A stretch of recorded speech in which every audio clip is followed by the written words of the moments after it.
बहराइच में 1000 वर्ष पहले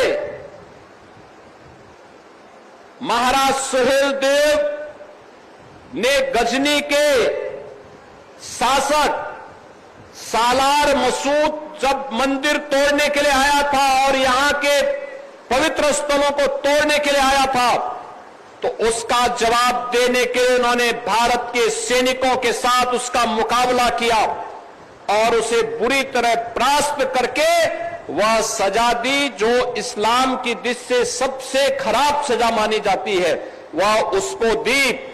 लेकिन हमें भर दिया गया कि सुहेलदेव की पूजा नहीं करनी, सुहेलदेव को मानना हमने बंद कर दिया। लोग सुहेलदेव का नाम ही भूल गए थे।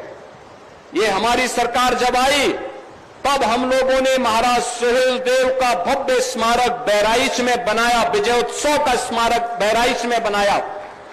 और यही नहीं, आजमगढ़ में महाराज सुहेलदेव के नाम पर एक विश्वविद्यालय का निर्माण भी कराया गया, क्योंकि वे हमारे पूर्वज हैं, वे हमारे आदर्श हैं।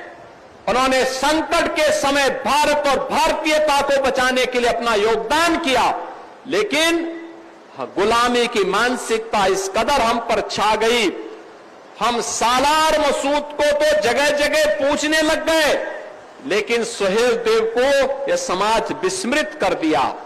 और इसीलिए गुलामी के अंशों को समाप्त करना, विदेशी वस्तुओं को से अपने को दूर करना, और इसी के लिए प्रधानमंत्री जी ने कहा वोकल फॉर लोकल, स्वदेशी वस्तुओं के प्रति मेड इन इंडिया को प्राथमिकता देना।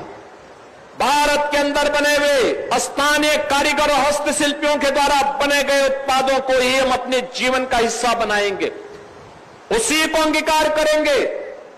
हम कहीं जाते हैं, कोई पर्व और त्योहार होता है, किसी के जन्मदिन पर जा रहे हैं, तो भारत के बने हुए कारीगरों के द्वारा बनाए गए, भारत के हस्तशिल्पियों के द्वारा बनाए गए वस्तुओं को हम देते हैं।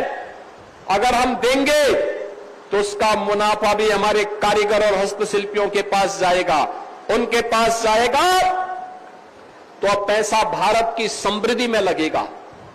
अगर यही पैसा जब विदेशी कंपनियों के हाथों में जाता है, तो याद रखना यही पैसा आतंक, इसका मुनाफा आतंकवाद के कार्यों में खर्च होता है, और भारत के खिलाफ फिर वह छद्म युद्ध भी और सीधे युद्ध भी लड़ने का कुत्सित प्रयास करता है।